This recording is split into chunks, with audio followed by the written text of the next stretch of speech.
Hello, hello. Hi, Cy Bradley. I'm Anna Russell. I know I should be saying something more Nathan-esque like good evening, good morning, good afternoon, or something like that. But I'm Anna. I'm here from New Zealand with episode 23 of the Rap podcast. Got Cy Bradley with me. He is from, I found not London, but Manchester. I should have known that from the accent. I definitely should have known that. Hello, Cy. Evening there for you, morning. So I won't say good morning, but how are you going? Yeah, I'm good. Thank you. Yeah, it's good evening. Yes, I'm much further north actually, so it's much colder than London. But I think also Nathan Orwin normally always says we're live on YouTube, Twitch, and you can also catch us on the normal podcast platforms. I guess he normally says Yes. or something. I don't know. Oh, he's These are got big boots to fill, so I I don't know. know. He's got such a good script. But yes, we are live on Twitch. I'm in the chat over there. We're on YouTube. I've just noticed I'm in the production chair and we've also sent it out to all of my own personal streaming platforms. So you can go catch it over there as well. And it will be up live straight after the show on all podcast platforms. Turns out there's a lot of them. So I thought there were just about three. There's actually about 20. So whatever podcast platform you enjoy, it will be there. But yes, today, episode 23, which I can't believe we've been going for, almost 6 months now, which is insane. Nathan is, from what I've seen on Instagram this morning, somewhere on a plane in Brazil picking up his fiancee Gabriella, and they are then flying all the way back. So he is going to be extremely tired. He thought he might have been able to do the show, in between airports. I was like, you have way too much faith in the aviation travel system at the moment. So he is not there, but see people already in the chat. We've got an exciting show. So as you probably see on the Zwift Racing League Facebook page, as soon as the routes are revealed, I'm in there saying, Cy, get prepped. We're having you on the show. This will be the third time we've done it. We've done it for round 1 and 2. So I'm excited to dissect all of the routes in round 3 with a few little surprises as well, although I see WTRL have posted up the surprise for race number 6, but we have a few little details about that one.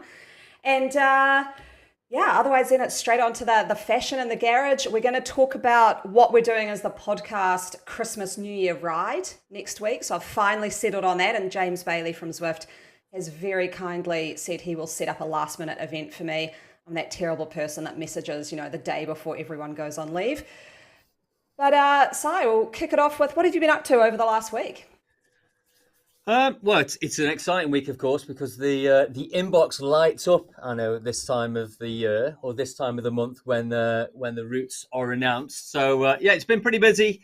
Of course, I've been trying to figure out which routes I've got to re-ride, and I've already had some comments on Strava because I was out on Chain Chomper yesterday whilst doing a training program on that. But I guess I was also just trying to recover from the final round or the final race of Richmond last week as well, because that was pretty tough, I have to say.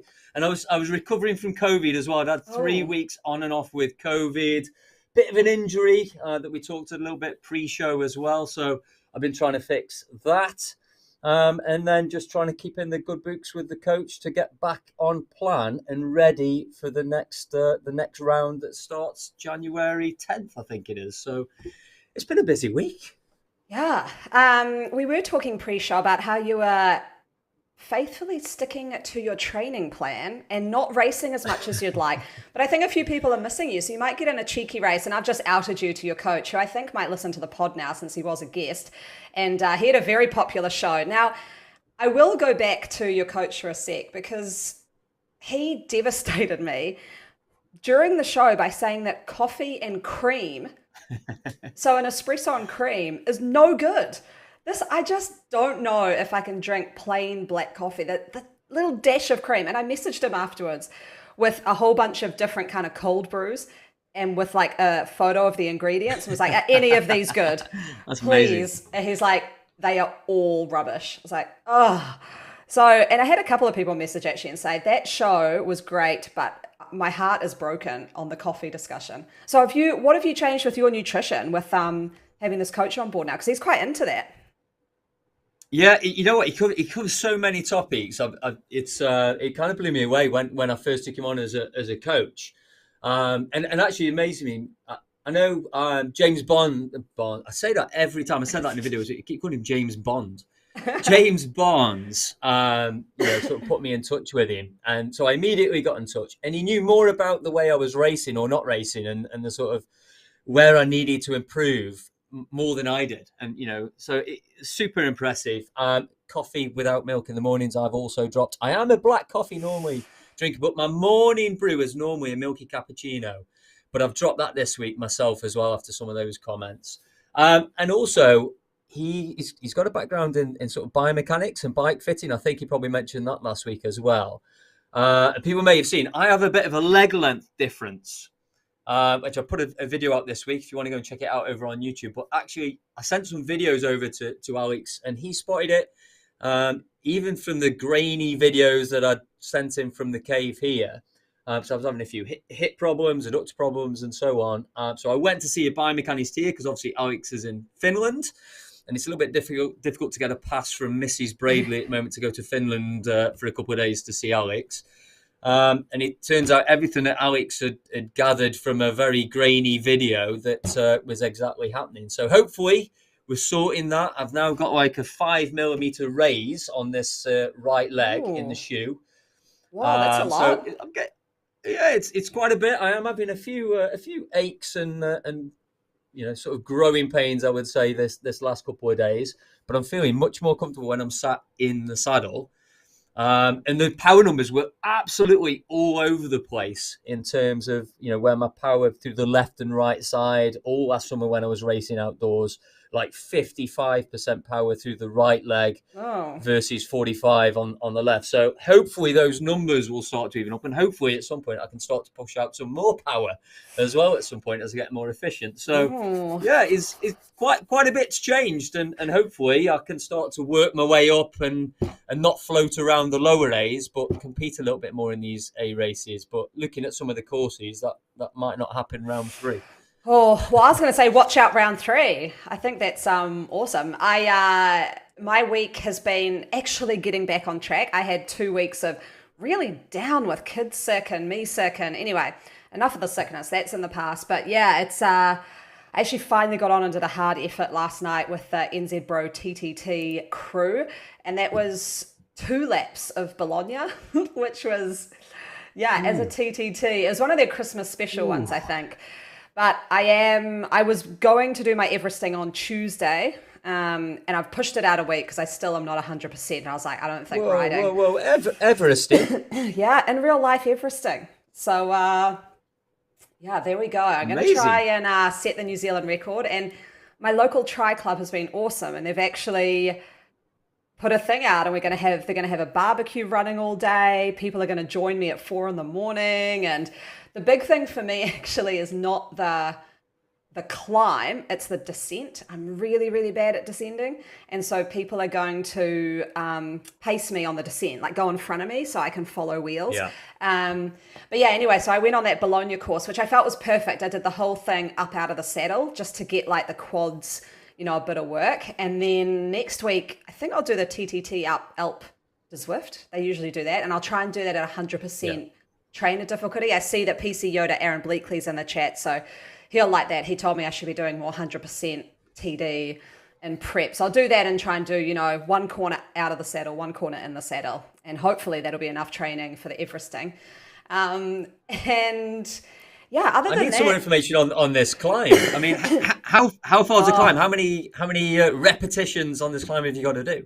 Okay, so I'll caveat this by saying it's probably the most unscientific approach to trying to break the New Zealand Everesting record that there's ever been.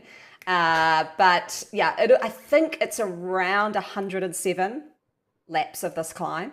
So it's a fairly short climb, but it's really close to my house. So because I, have 3 young kids, I can't really spend an hour and a half traveling to the perfect climb. And this way as well, it means more people from my community can come and join, because I'm not like, come join me at, in the middle of nowhere, because no one will come. We'll have a barbecue going. I've realized the only advantage I have is that I'm so used to doing like Ironmans where you are having nutrition on the go that I'm going to just have as few stops as possible. Because I've seen in other Everestings, you stop for 5 minutes every hour that adds up so quickly to be like almost an hour or more of stoppage time. So I'm Yeah, yeah. really only going to stop maybe every 25 laps. The rest of the time, it's just all nutrition on the go. That is so cool. And what about? I mean, where do we keep in? Where do we keep up with how this is going? Because you can Twitch stream via your phone now. So I'm hoping you're going to have someone running Yeah. alongside at some point streaming this. We Would got you to make this know? happen, Hannah. Oh, yeah, I know. I was thinking about kind of setting up a live stream. I also thought, man, that would be so boring. But I guess people could check in because we're going so long. But the biggest thing I'm paranoid about is my device is running out of battery. So I don't want to waste a battery pack on a live stream and then my Garmin die at like hour 10 and be like, oh no. Yeah, So true. anyway, if anyone, actually people in the audience will know, if they have got some good tips about actually how to live stream this on the move, that'd be great, because then I will do it because I love my little Twitch streaming.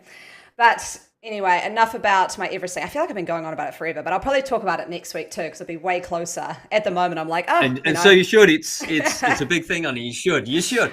Okay, we'll see. But anyway, Zwift Academy finals wrapped up really quickly. They must have done a show a day because I felt like that was over Yeah. pretty much as soon as it began.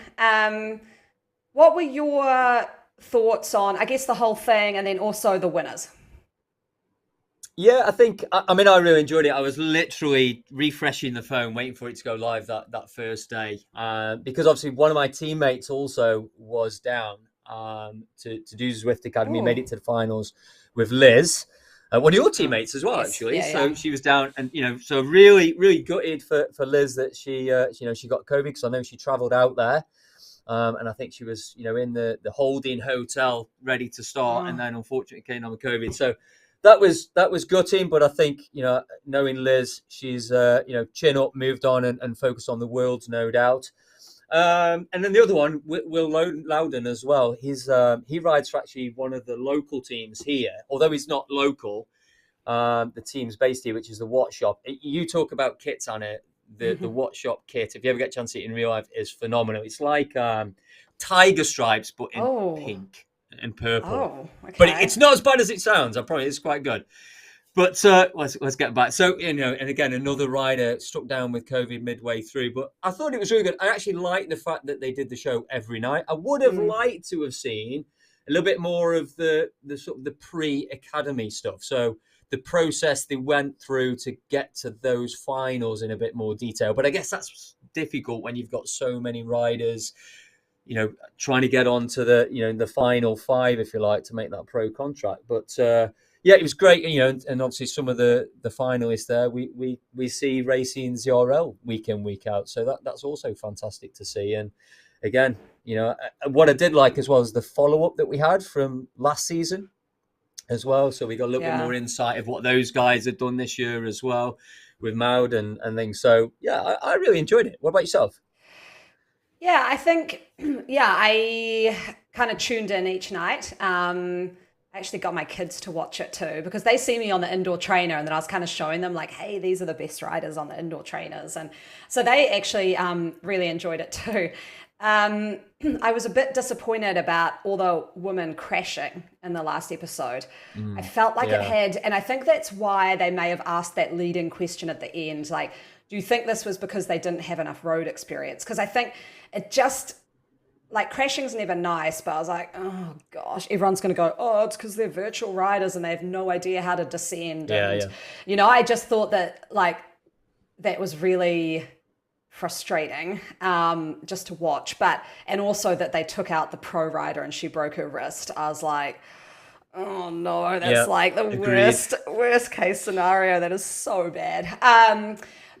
I found, so on the men's side, if I look at it, and I said it on the show last week, I was already heartbroken for Cooper Sayers, the Aussie, because I Yeah. just knew he wasn't going to make it because I saw as soon as that rider Luca was there, I was like, oh, he's got everything, right? And I think, yeah, so I felt really bad for Cooper that he'd kind of come back. He's obviously dedicated a lot of time to it, but the level, I think, has just kind of gone up. Um, and then the thing that I found, I don't know, chime into chat if you thought this as well. It it really frustrated me when Luca crossed the finish line at the top of that climb and just was kind of sweet, like just sort of like, oh yeah, like that was a good time out there. I was like, dude, like put in the effort, like just kind of it. So it was kind of an interesting one for me. Like I'm always about like there's two things you can control in life, your attitude and your effort. And I just felt like he didn't, and you could tell the judges thought the same. He was like he's won it by heaps, but has he actually given everything? And if you're not going to give everything in that one, and he hadn't really given everything in all the others either. So I was a little bit disappointed with that. But on the women's side, I mean, you had the one rider who literally stopped. I was like, wow, like that's brutal. Like she's absolutely just stopped. And then I just knew they probably weren't going to pick Chiara. Just kind of had a feeling. I think they were going to go for the younger rider who kind of probably has a little bit more kind of potential to give. Maybe Chiari, they think, is kind of at, where she is. But it's always hard when you have a rider who really dominates and then doesn't get selected, because then it's not particularly just a power equation there. Yeah, well, I think what you said though, with Luca on there, when Luca rolled over the top, and because I think the commentary team at GCN, they made a few comments about they wanted to see, the management wanted to see him give all over that climb, and like you say, he wasn't that out of breath when he crossed the top, which is, I guess, is a positive sign. But these guys have got to be able to dig deeper than anyone else and go further, and he just didn't. So I actually thought at that point Luca may not have got selected based on that. But clearly the numbers spoke for themselves. And I think the other thing about that crash was the British girl, and obviously when they had that big coming together on that climb, just cracked on and finished anyway, despite Chiara riding into the wall there. But I get what you're saying about the crashing. I think we were all prepared for some comments from non-virtual cyclists, but positive, and let's see what these guys can do over the next year, I guess, or the next 2 years. Yeah, absolutely. Sure. I'll be, I think as well, there's quite a lot on the line for both. One with the women, they've got the Tour de France Femme avec Zwift, they've got Strada Bianchi, so they've got these big races now. So I think, as we know, the spotlight is going to be on women's racing, and that's just going to bring sponsors and more money and more riders into it. So I think the next 5 years in women's cycling, we'll see a huge lift. And then on the men's side, the Alpecin team's just been signed up to be a world tour team. So now those finalists are now on a world tour team, which is crazy considering, there are other riders sitting out there like Mark Cavendish who can't, is he on Astana now, but he can't find a team. So, yeah. No, absolutely. I also hope that we see more updates, more regulation. I don't want to wait until next year to see the progress these guys are making. I'd like to see maybe some smaller shows mid-year, or through the year, and actually learn about the process that they've gone through with the pro team or joining that pro team over the next 12 months. The testing, the assessments, the biomechanical stuff, the detail of fitting and bikes, and learn a little bit about that process as a new rider immediately jumping into a pro team like that. So hopefully, if Zwift will listen or GCN listen, can we make that happen? Oh, yeah. Well, I do know that the Zwift production crew does listen every week, so they will have heard you saying that, because I find out if I get in a bit of trouble for things I've said or not. Well, yeah, I don't want any negative emails after this. Sure. So don't forget, I've got to try and negotiate a pass to get onto this new Scotland route at some stage as well. So again, if anyone at HQ can assist with that, it'd be great. There we go. I've got to get this recon done somehow. So help Si out, guys. Okay, so I just wanted to touch on, and I know that Carsten is in the chat, and he came into my Twitch last night, and I think it was him was asking about, whether I'd done this Pack Dynamics 4.0, trialed it out. I haven't. I literally have like 4 rides a week, and they're all filled up with other things, but I think the thing you wanted to talk about, and Si, I know you've watched a few streams on it. Apparently recently people have noticed, so if you don't know what Pack Dynamics 4.0 is, Zwift is kind of trialing which I like, just as you can tell, because it's up to level 4 now, is tweaking the dynamics so that it becomes a lot more realistic and a lot more fun in races. I think there's been, a few complaints recently, or over the last couple of years, that the pack moves too quickly. It's hard to have breakaways. The draft is sort of a little bit funny sometimes. And I think whatever we're up to now, 3 or 3.5 or something, I love it. It's great. But yeah, they're making improvements now. One of them is to sort of slow down pack speed a bit so that you can, have a breakaway that's successful. Yep. But something that's come out recently that Carson was talking about was an auto kind of brake checking when you're moving around and you're sort of coming up to a rider. What do you think about that side? Have you seen that in action, or? Yeah. I've watched a few streams over on Twitch. What Wheelhouse, I think, did a video on it as well recently, last week. He live streamed one of the Pack Dynamic 4.0 streams there, and I don't know. It was something I wasn't expecting. I think slowing down, the group, the peloton, the blob is absolutely the right thing. I'd like to see more breaks go and have a chance of staying away on certain courses. Braking, I've ridden a few other platforms where braking is part of that process, and I've not enjoyed the experience myself. I don't know if that's because I'm just an out and out Zwift rider, and I've been doing it for a long time, and I understand the dynamics and the racing on there. I just didn't get on with braking on any of the other platforms, because there's a few platforms out there that have braking. But with anything, I think it's going to take time. The minute you introduce something like this, it's going to take time for the old school Zwifters like yourself to get used to these new ideas and new ways of thinking. It's obviously, you're in a difficult situation. I like the fact that they're trying and testing these things out in the community, and it's great to get feedback. And it's great that they are listening, and hopefully they keep taking it on board. We keep trying these things, and we get a full release once it's as close to perfect as we can. So I'm going to hold back judgment, because it's I have tried it before, but let's see what these guys are doing. It'd be add some gamification to it again, even further, and some additional skill. Because there's a lot of level 50, level 60 riders out there who've been on the platform. Maybe we need to throw in something new to the mix to make it a bit more interesting and exciting. So I'm holding back judgment just at this moment. Okay.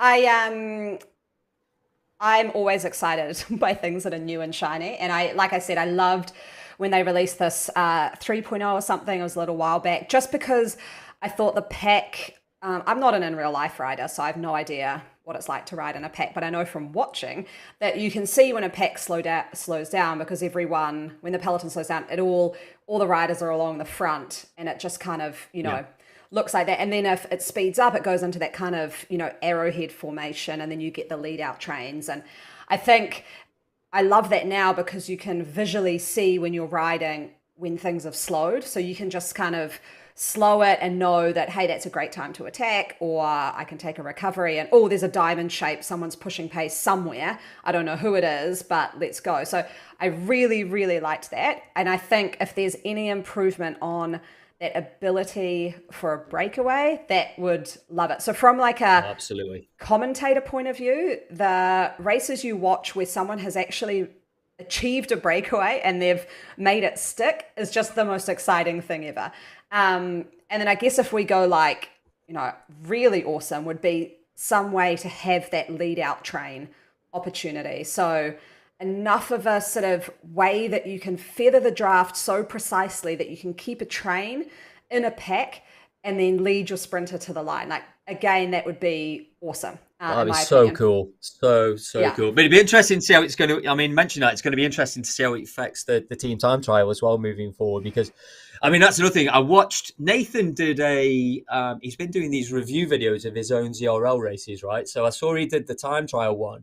And I've done a few time trial science videos, but of course it's changed with 3.0. It'll change again with 4.4. But Nathan, if you're going to watch a YouTube video on team time trial, go and watch Nathan's stream or Nathan's video that he did 2 or 3 weeks ago on the team time trial. He gets a bit heated with his teammates at times. But, some of the things he was talking about, I'd never seen in action before in a team time trial. So, again, just as we're getting to the time when we're honing these team time trial tactics, it'd be interesting to see how it has an effect, because what I did notice on the stream I watched with the braking is that the numbers were flashing red in the sort of the top hand corner. So there's some visual indication there that the bikes, or you're braking, or you're backing off the power, or it's auto backing off. It was difficult to tell. So again, it'd be interesting. Okay. It's going to make that team time trialing even more difficult. But I know there's a few people in chat, a few team time trial experts in chat. Aaron's in chat as well, I think, from NZ Bro. He's normally an expert in these things. So maybe that's the next test, team time trial with Pat Dynamic 4. Yeah, and what you just said there before we move on to our last topic, and then we'll hit the ZRL, is when you just said there, like the flashing comes up with the braking. God, I hope they don't do that, because when I've raced an RGT a couple of times, and that flashing brakey thing, like, it just did my head in. Yeah. Like, I just hated it. Like, I don't know. I don't like too much going on. Like, I don't like flashiness, like things that are changing too much. Like, I'm okay with heart rate and power just moving the numbers, because you can kind of ignore it a little bit. But yeah, anything that flashes or does something, I really, really dislike it. So, don't. What I will say is it was quite subtle, and I think if I was racing, I probably wouldn't have noticed it. But it was only because I was watching the stream. Just the wattage numbers in the top left-hand corner, very, very quickly, would just flash red. Okay. So I'm not sure, not like RGT, where it really, you really is quite noticeable. It was really quite subtle. But hey, let's see. I'm excited. Okay. Any development, I'm excited. Okay.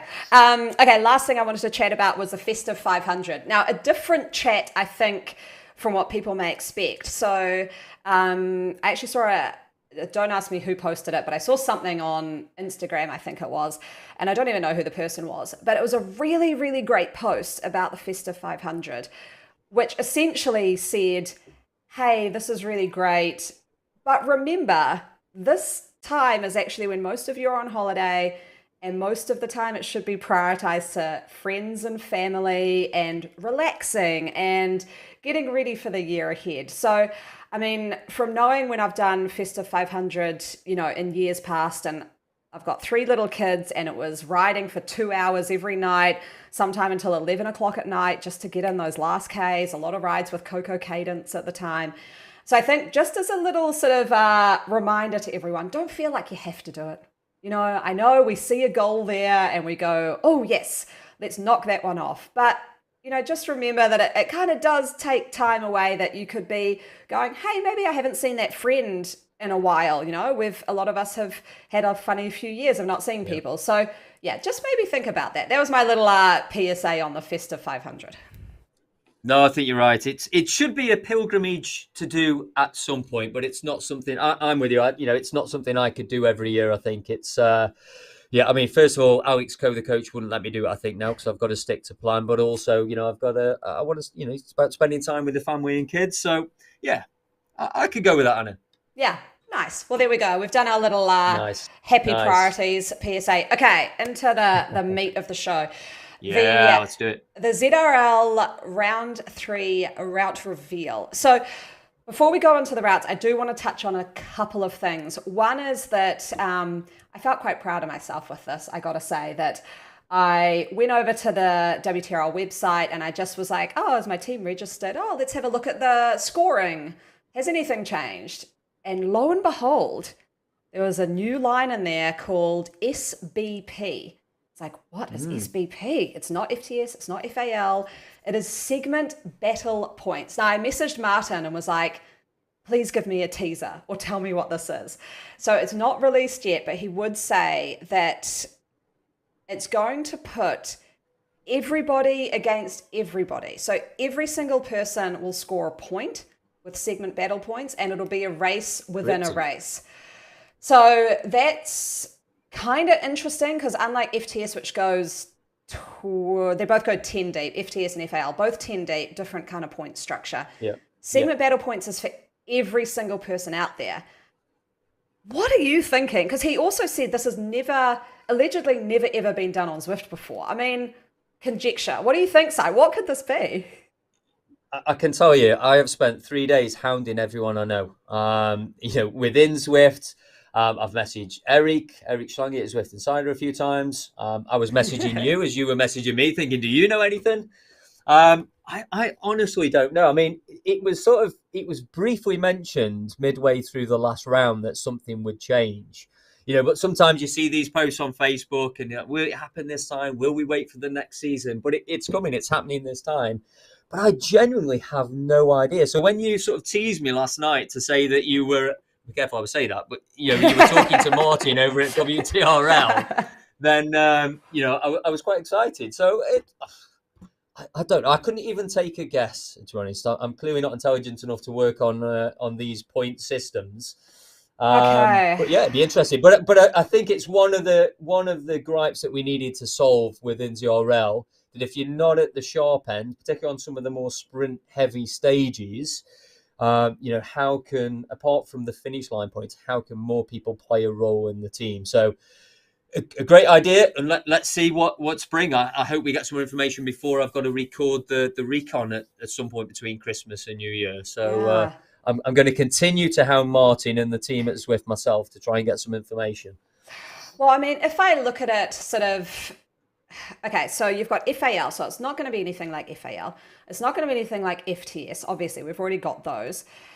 Now, I know from running events, those are the two like automatic ways you can get points running through into a point system.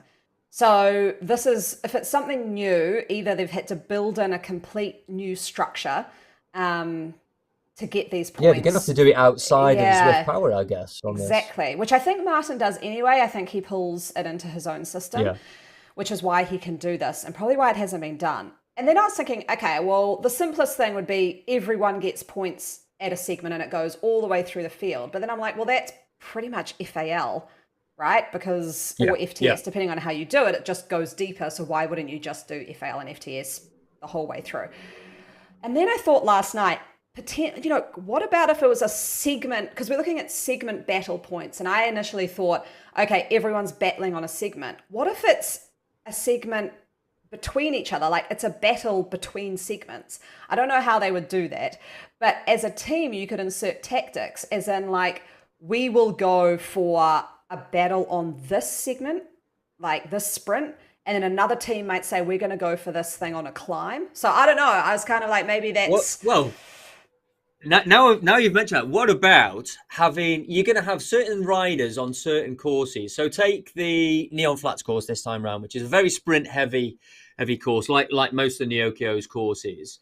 You're going to have 2 or 3 riders in each team, if you're lucky, that can dominate the points in that area. So how about if you have to nominate a rider per team that are not getting FTS, not getting FAL, but have to battle it out with other riders who wouldn't normally get the points? Maybe that's another way. We've got to nominate a rider who will battle it out against other riders in that segment. I don't know. What do the community think? I know, exactly. And I think... I really want to know, because at the moment I'm trying to pick my teams, because as everybody knows, we're taking down 2024 next round. And I need to know what this is to be able to pick the right team. So I'm hoping we're going to find out soon. But anyway, that's on our segment battle points. We will be dissecting that as soon as Martin releases it. Poor guy, he's probably getting the last things. He's announced it and now he's like, oh no. I can imagine the inbox is pretty full. Oh yeah, it's so bad. Okay, we'll talk about power-ups as we go through each course as well. So what we'll do is same as what we've done in the last route reveals, is we'll just go through each route sort of one by one. So we're starting with race 1. That's the 10th of January. I'm just going to say as well, I'm going to be on holiday at a beach for the first 2. And this is a total little side note. And my husband was like, hey, how are we going to fit all of our stuff in the car? We've got like 5 bikes, a buggy, porta cot, all of that stuff. And I was like, don't forget my fan, my trainer, like the bike to go on the trainer. He's like, what? I was like, I cannot miss these first 2 races. And it's also going to be about 30 degrees. And I Zwift outside where we are because there's no place to go inside. So yeah, it's going to be an adventure. Anyway, race number 1, Chain Chomper. Now, when I did my team sort of availability roster, and I have like a 3-star system. Like one star is I don't want to really race this one unless you're desperate, and 3-star is I love it. I put 3-star on. I put 3-star on everything. A lot of the team put a 1-star on this one. So I don't know what the deal is. Si, what's up with this course? Why would some people not like this? It's that temple reverse climb, I think. Well, it's actually both climbs because they're pretty much back to back. You go up this castle climb and then you're straight onto the temple. Of course, this does raise the question about bike swap again with some categories. Personally, I think it's a final lap only change because there's just so much road on this. And of course, well, if you look at those segments as well, I don't think the segment count is quite right there because this is a full lap plus a half a lap. So I believe we're going to finish at the top of the temple reverse climb. I rode it yesterday, so that is 23 kilometers there. So all of those segments you're going to be doing twice because the pens are before the country forward sprint there. So I think they should be ×2 for the FTS and FTS FAL. But I guess it's that temple reverse climb. It's just at the sort of the right and the wrong distance because it's like 4 to 6 minutes on dirt. So it just saps the legs and you've got to do it twice on this. So I like this course, but you've got to do the climb twice. Well, essentially, you start at the pens just by that water section on the bottom right-hand corner of your map there, and then you'll head towards the country sprint forward.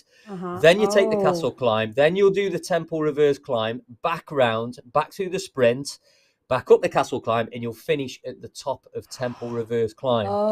That's the way I get it. So yeah, you're going to be doing both of those climbs twice on this way because it's a lap and a half essentially that we're doing. Whereas normally the chain chomper will finish on the banner of the country forward sprint, I think. Okay. Yeah, that's right. So yeah, lap and a half. So doing that temple climb twice is a bit of a battle because it's 4 to 6 minutes of pain and suffering up there, and it's not an easy climb. And again, on that last lap, as I've said before, with some categories and some races, if the group is small enough, a bike swap to a gravel bike will be the right option if you've got the right system, of course, because it's not so easy, I know, with Apple TV. So yeah, I mean, personally, I put a 3-star by your ranking on there, but I can also understand why, maybe again the sprinters want to avoid a 6 to 8 minute climb and save the legs for later on in the series. Yeah, I personally, well, maybe I just like racing too much, but yeah, I personally really like this one. I even kind of like it more knowing that this will finish at the top of the climb. Now this is. Yep. I have really got to work on team tactics for this one because for the whole round, because I think we were on the back foot a little bit in round 2 and we kind of just were, I guess, like we weren't on the offensive enough. And I don't think we did anything that kind of mixed things up enough. And so I think looking at this is where, if you're talking bike swap, and already I can see in chat, people are like, bike swap, is you can dedicate a rider to just do that. So like that's personally probably what I would do is just say, look, and to be honest, it would probably be someone like myself, is I'm going to do a bike swap because I can do it pretty quick and just go up there and go all out for FTS. I actually had this, not on this course, but it had the climb, did this in round 1, I think it was, where I had a power drop. And so I was off the back anyway. And changing to a gravel bike, I like easily got FTS going up there. And I was way back from the group with no draft. So it is a good strategy to just gather a whole bunch of points and then just sacrifice that rider. And then if, like you said, if it finishes at the top again, just do it again and get fastest through and second fastest through if they are going to do it twice up there. So, Yeah, can't disagree with that at all. I think if that's your main focus, absolutely, then that's the right choice. And I think those are the teams at the top are the ones that are making those strategic decisions and nominating riders like that in advance. So yeah, I'd agree with that. Yeah, exactly. So I think the other thing is if you are going to do a bike swap, check out, who was it? Aaron or no? or Aaron actually sent it to me. Maybe it was Aaron. Someone did a live stream of a voice controlled bike swap. Yeah. So go get that sorted, because that will make it a lot easier for you. Although I always panic with that because I feel like my voice sounds different when I'm panicking, and I feel like I'll be like, I was just about to say that. Bike swap. When you're out of breath. Yeah. Yeah. I totally get that. Power ups. The other thing, I guess, is, I was just going to say about the power ups. It's good to see, I have to say, the steamroller not there, because it's an obvious one where you could put the steamroller. Oh, it is there. But I think, no. Oh, sorry. I was thinking anvil. Yeah. Sorry, I was just saying. I think so you've got the anvil, the feather, and the aero. So I'm glad the steamroller's not there, because I just think that the effect on the dirt is just too strong. It can change the race completely on this. Having said that, I do remember they had the anvil on this course before, and I did a bike swap, and got a gap at the top. Tried to make a change at the top, and someone with an anvil flew past me on the descent there. So again, some good power ups, all effective, something for everyone there. The feather, the aero on the country sprint will be really good. Not as effective on the finishing, so I'll be praying for a feather only on that one. But all good power ups. Again, if the group is reduced, it's likely to be one long line all the way up that temple reverse climb, even on the first time, because it comes so quickly after that climb.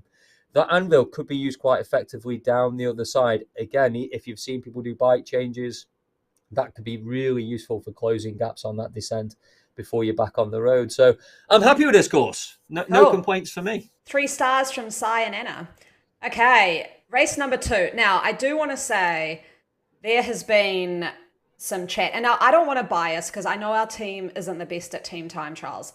I don't want 2 team time trials. I just don't want it. I love the dynamics of racing. Team time trials are fun. That's why there's a whole WTRL team time trial, thing that I do on Thursday nights, and it's really cool. I just hate it in ZRL. Like, I don't know if I'm the only one. Like, I don't hate it enough to not have 1. I'm kind of like, cool, let's have 1, get out of the way. 2 in a 6 races, because I think, last season we had 8 races with 2 team time trials. Yeah, you're right.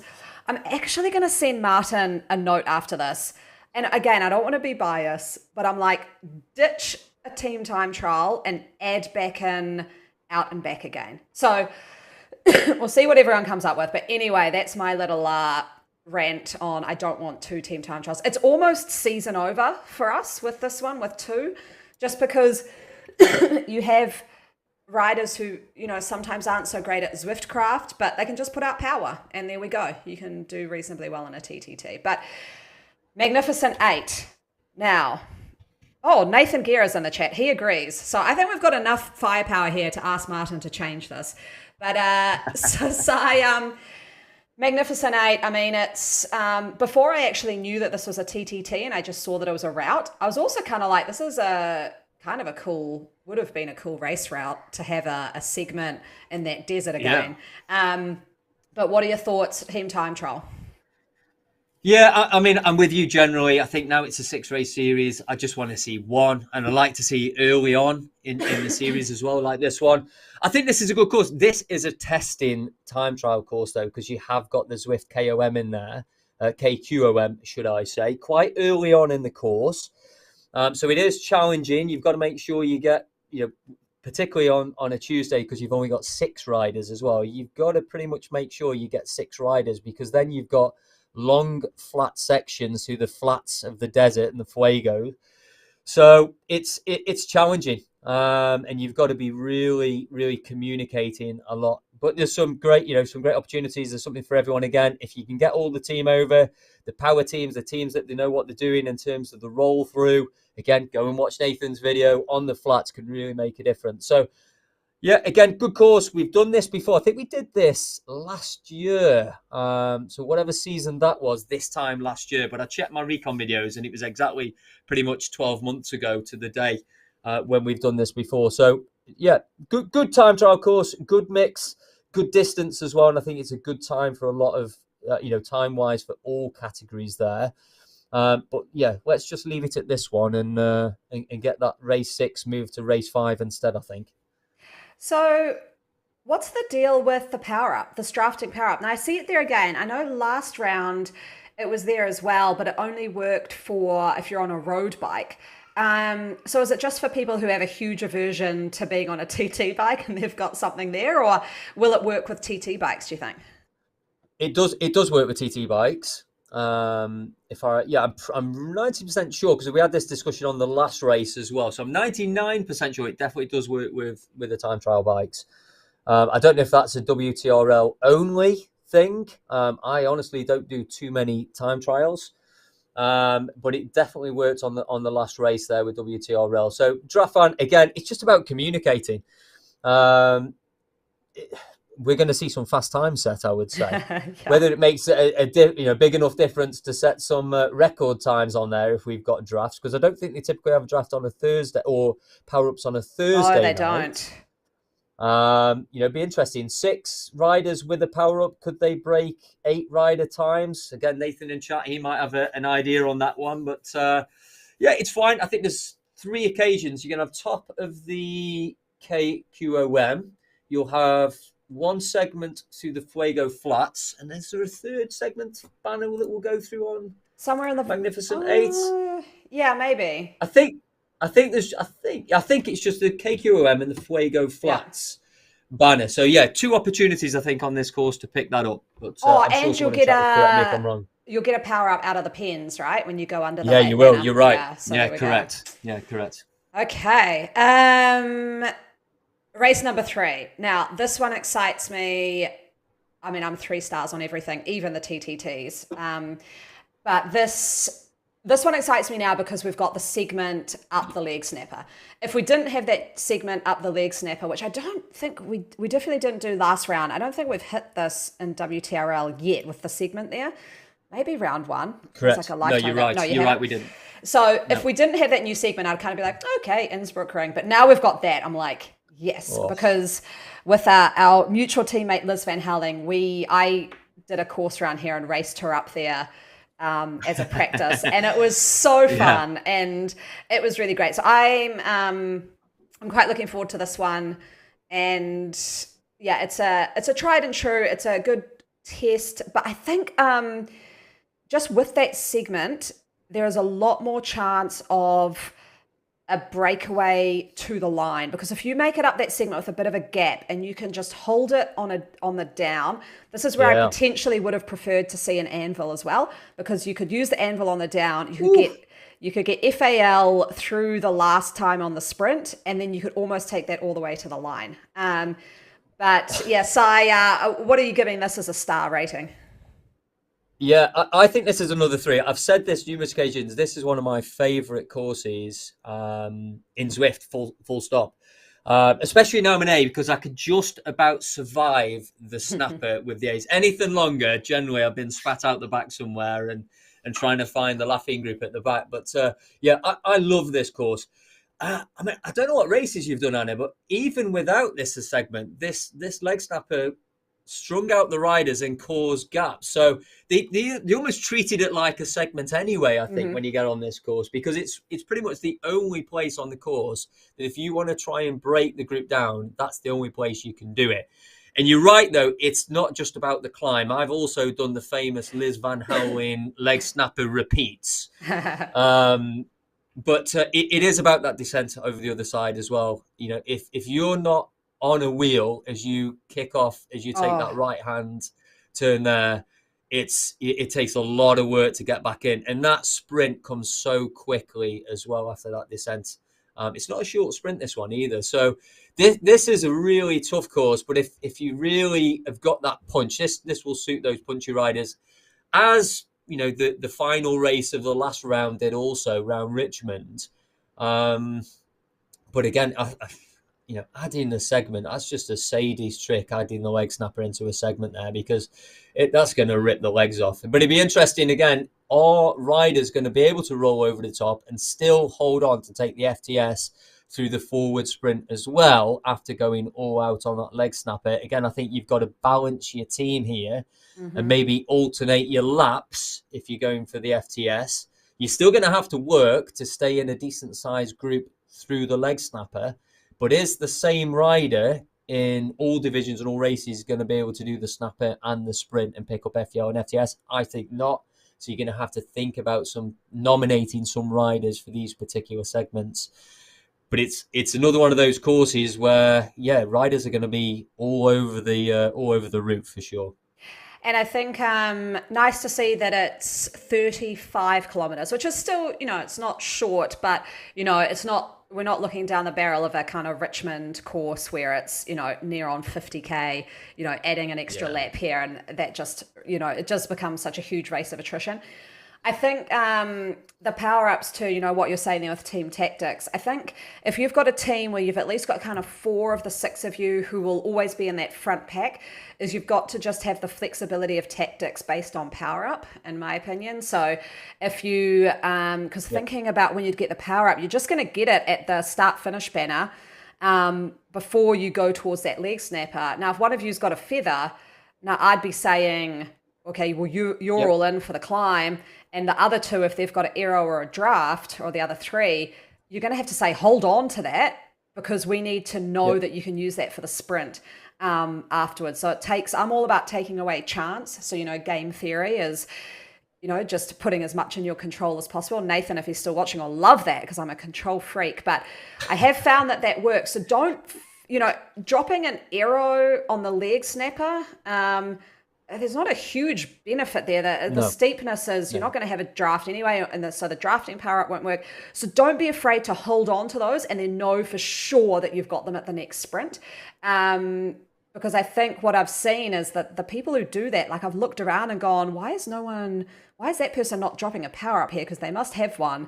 And then they've strategically and really, well placed used it further on and just know that they've got it. So that would be my advice on this one.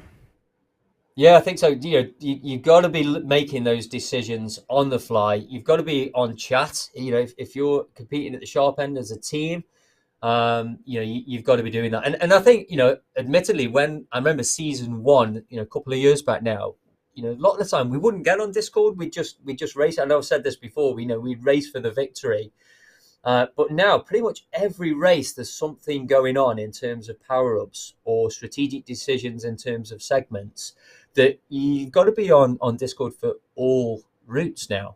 Yeah. And like I say, and be prepared to make those decisions. So, good shout. Cool. Okay, race number 4, which I don't know a whole lot about. I don't feel like I know this course very well.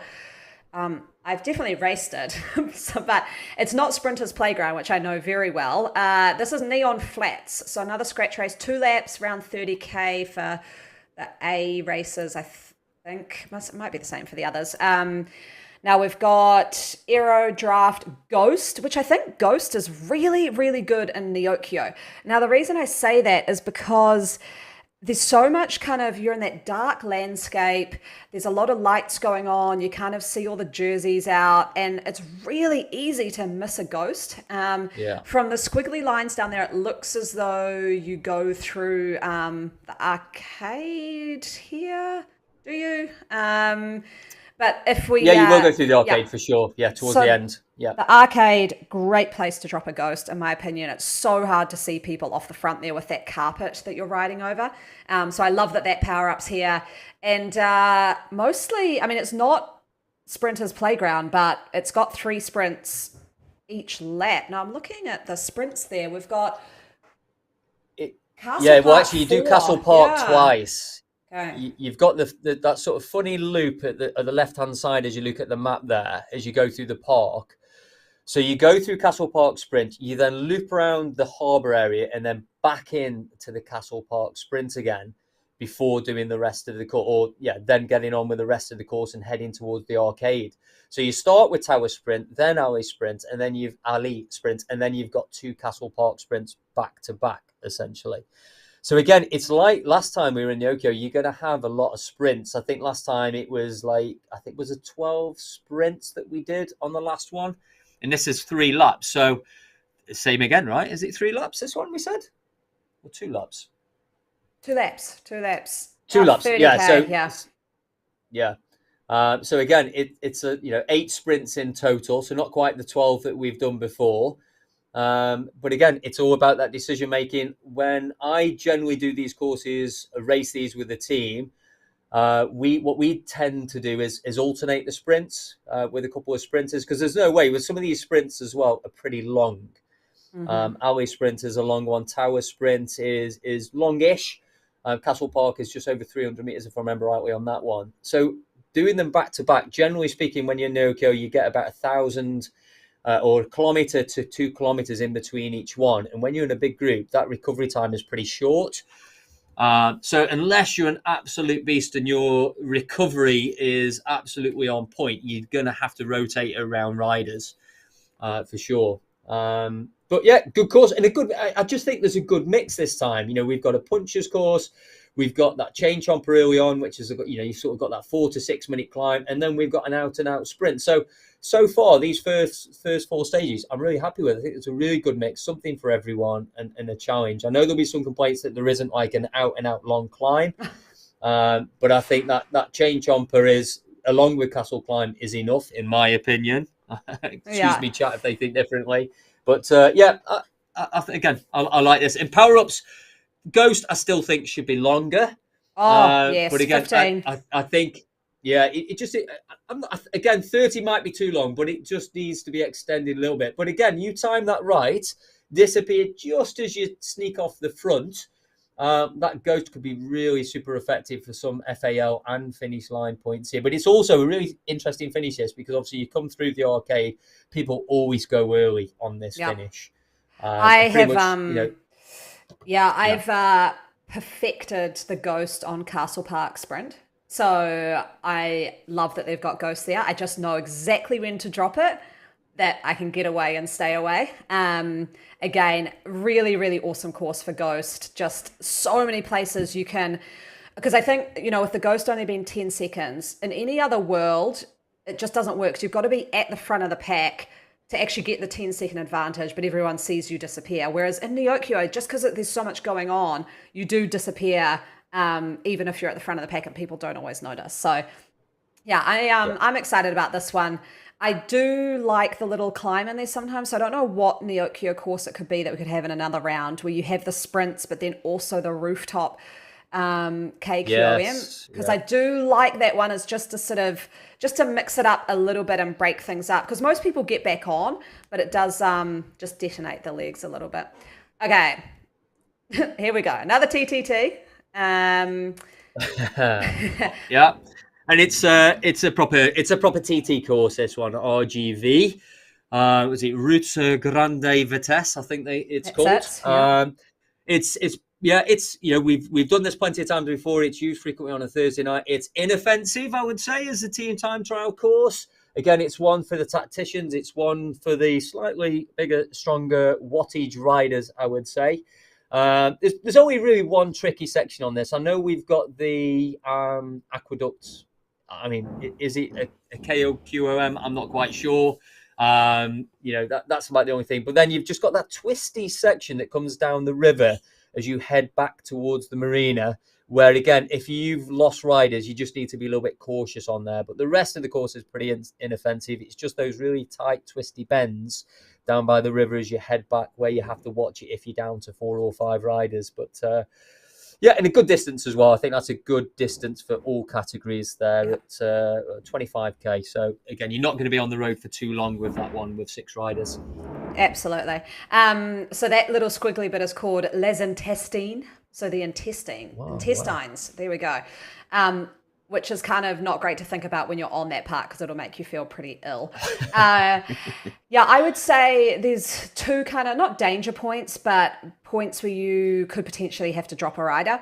Is also where you've gone over the aqueduct and you take the right-hander, so you don't go up the petite, but you go into sort of the balloon sprint area. Yeah, balloon sprint straight. Yeah. It's just got a lot of up and down. And the ups are just that long enough that if someone's really struggling, it just puts a nail in the coffin.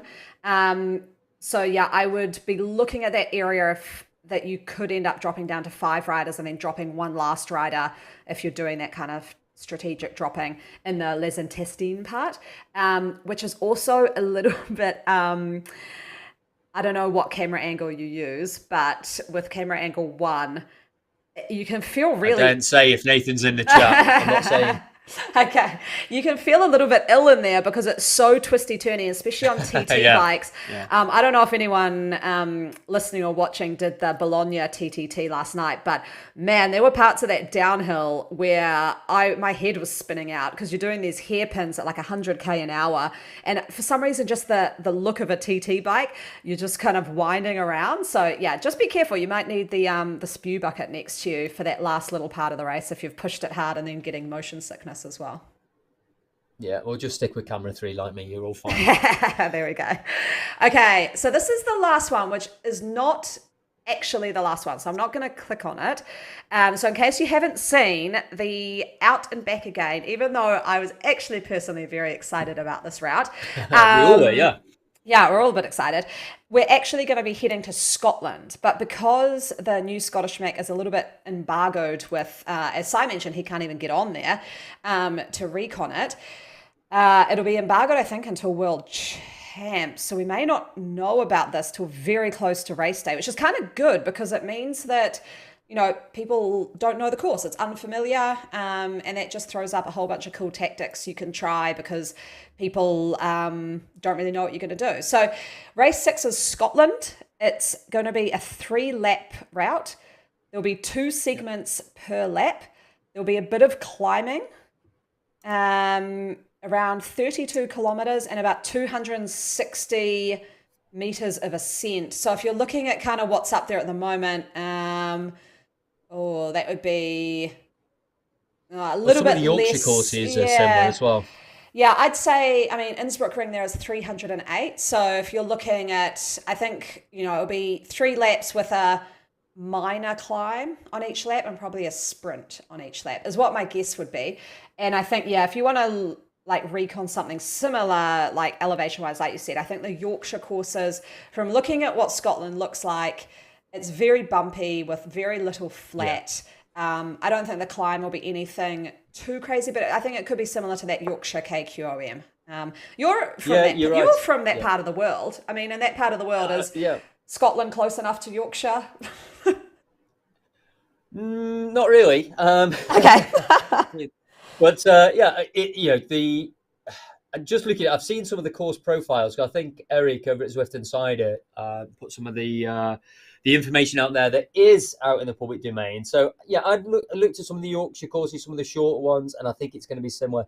Looking at the profile of those courses, it's constantly up and down. Whereas like Innsbruck, like say you've got the snapper on the Innsbruck ring, it looks like it's constantly up and down on these profiles, which is why I think it could be a little bit closer to Yorkshire, maybe. But yeah, it'd be interesting. Hopefully, like I say, I can get on at some stage. But I know there's rumours that we may have some access in January anyway. So hopefully there is opportunity for us to go and ride some of these, some of these routes in this particular course before we race it on Valentine's Day. I think this one is, right? Isn't that lovely? Yes, it is Valentine's Day. How romantic. I know.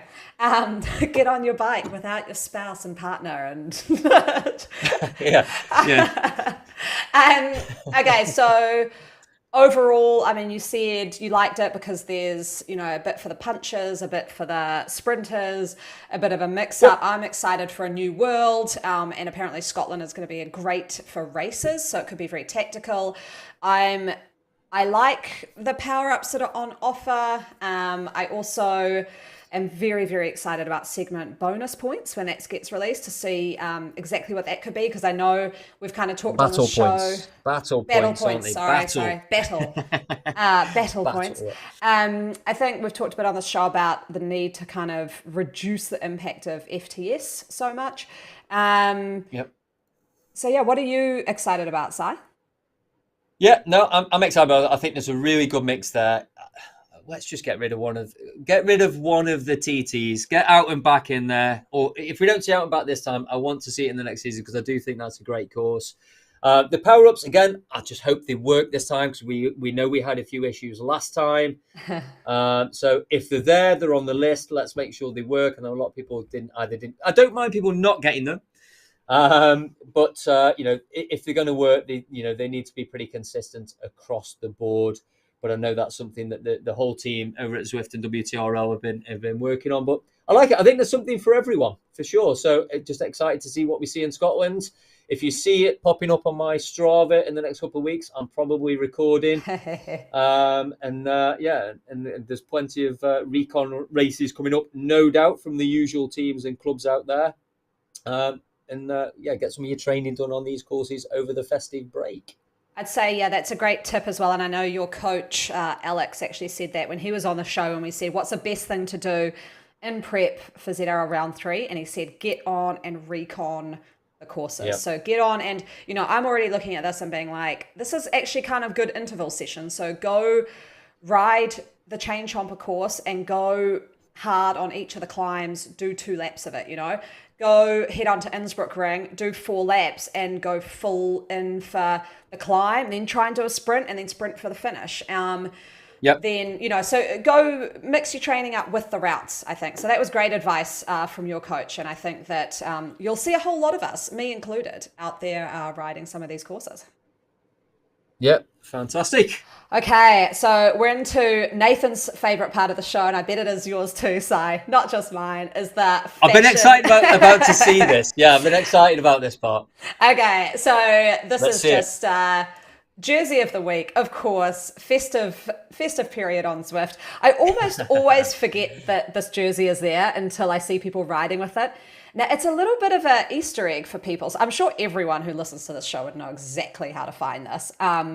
But what you do is during the Christmas period, so I don't know when it gets activated, so it's a bit of a surprise that time, but you just select the Zwift basic jersey, not the orange one, but the kind of grey one. And then ta-da, you go out and you've got a Christmas themed jersey. I love myself a Christmas themed jersey. And it looks really good. It's got the hot pink detailing on the shorts. It's got the hot pink Z. It's got the hot pink cuff collar. And you've got sort of a nice motif on the back, snowflakes, mountains, and then some helmets in there. I think it looks good. Si, I know you like your fashion, especially with Next Level. Level Velo, yeah. Level Velo. Yeah, the Level Velo kit. I'm not sure I'm ready to design this kind of jersey yet there, but if there's a demand, we'll make it. But hot pink. I'm not sure I've worn too much hot pink before, but and I'll be honest on it, I didn't know how you got this jersey. So you've educated me, that's for sure. I didn't know that was the process you went through. So thank you for that. And I'm going to try that out. So it's not, what you're telling me is it's not activated yet, but it will happen at some point. No, right? It's activated now. So next time you go ride, select that basic Zwift jersey and you'll have this in game and it'll just look amazing. I saw a few TTT teams out in it last night. It's great when people, I first noticed this in commentary when I was commentating the TTT and a whole team was in it. I was like, how did they get the jersey? And that's how I found out because I messaged them afterwards and was like, perfect. So actually maybe a few people don't know about that. But there we go. That's jersey pick of the week. That is the Zwift Christmas jersey. Yeah. Now, this one, this is the garage pick of the week. Now, these are, I would say, my favorite socks. I was kind of going through the sock collection and, I know that there's like beer socks maybe and all of those kind of ones, but I actually love these. And I realized not many people have them because it was a Zwift Academy 2019 unlock. So unless you're a runner as well, you wouldn't have got them. But yeah, plain black, but with the Z and a rainbow, which paired with, as you see, these Zip Superfly wheels, looks amazing. I mean, you probably don't have these, Si. I'm not sure if you're much of a triathlete. Yeah. No, and I really want these socks. So this is the thing. I see some jersey and I see some socks out there which were for these particular events, and we need to figure out how. I need to make requests to try and get these because I absolutely love those socks, and I've just recently got these wheels as well, so they would fit in really, really well. So yeah, I'm all about that. I like that one. They would suit any kit as well, I think. So that's a good pick. I'm with you. Okay, good. I like it, and. We've got Chris from Zomunique who's coming to chat to say that he would love to see your kit in game, Si. He would love to see the Levo Velo game in Jersey. In game. So would I. It's on the list. I'm assured it is on the list. So no doubt. Yeah, a few of our teams. We've actually just doubled the amount of teams we've got through this break somehow. And everyone's asking me about kit. So it is coming. It is on the list. I keep trying to bump us up priority over the, 'cause I guess all the focus is on the world's teams. for early 2023 at the minute. But yeah, we'll keep pushing. It will come at some point. And of course, those who don't know, Chris's son is a graphic designer, and he actually has designed the jersey. So Chris is probably a little bit biased, but yeah, Chris's son Connor has designed the jersey, and in fact, he's designed a couple of jerseys of ours now as well. So really cool family. Oh, that's awesome. And huge shout out to that, because I tried to design our jersey. I had someone from the community send me some tips. And so I got these vector app thing, software, and was trying to build it. Oh my gosh, after about 4 hours, I was like, one, I'm not the most creative person.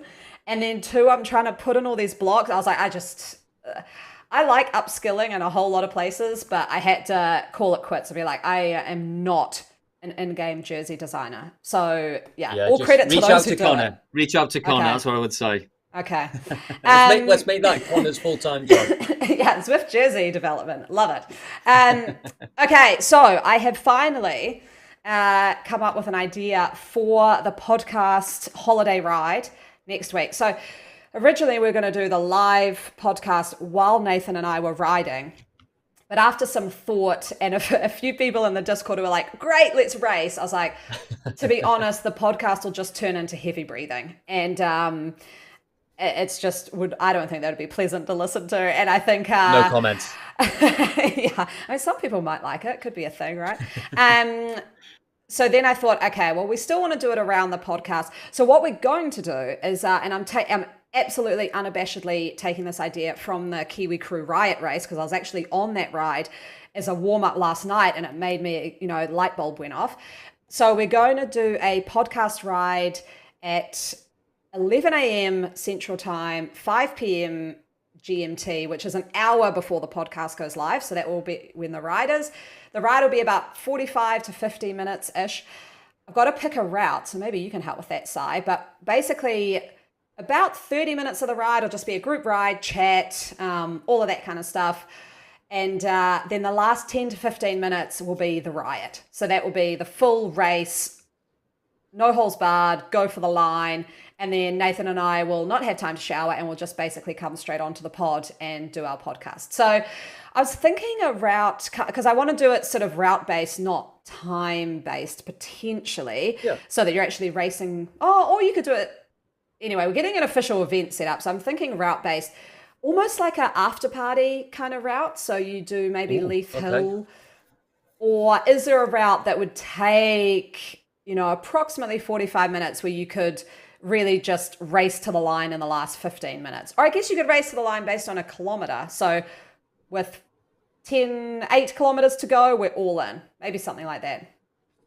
Yeah, I was going to say maybe taking parts of the new Urukese map, because obviously we've not covered that. I was expecting it to appear, I must admit, in this round of ZRL, but we've not seen it. So, maybe taking one of those routes. I know there's a couple of the routes that take in maybe the Temple Climb as well. So maybe you could round off on the Temple Climb ready for the chain jumper. So get round Urukese, get round some of the paddy fields, and then finish on the chain jumper. But then you've got to go and sweet talk James Bailey to get a little bit of a bespoke finish maybe for that. Well, what that's about what I would go for. Okay. What about this Makuri 40? Is that a good course? I just saw that I haven't got that route badge yet. 40K. Yeah, no. Yeah. You're testing me now, because I rode it the first day they pulled it out, but then trying to remember exactly which part that took out. Quick side, look, tell me. Is this, quick, get on Zwift Insider. But yeah, that could be a good course. Yeah, I think you're pretty much going to take in Nyokyo as well for that route. Pretty much I think you almost go through a lot of 3 islands, as it were, so.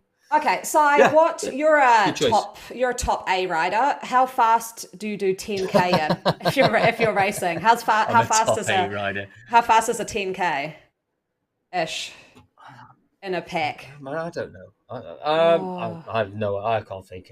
My brain's. I'm now thinking about courses and routes and the comment you made about being a top A rider. Oh, there we go. I'm an average B rider trying to be an A rider. That's me. Ah, nice. Okay. Well, I'll have a think. I'll look at the course that at least maybe the last 10K we race it.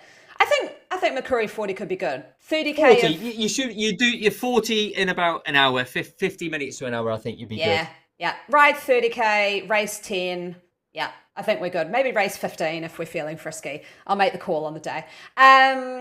Okay, well, that's kind of what we're doing next week with the pod. What have you got coming up this week? I mean, it's Christmas, obviously. Neither of us are doing the Festive 500. I guess you're doing a lot of training.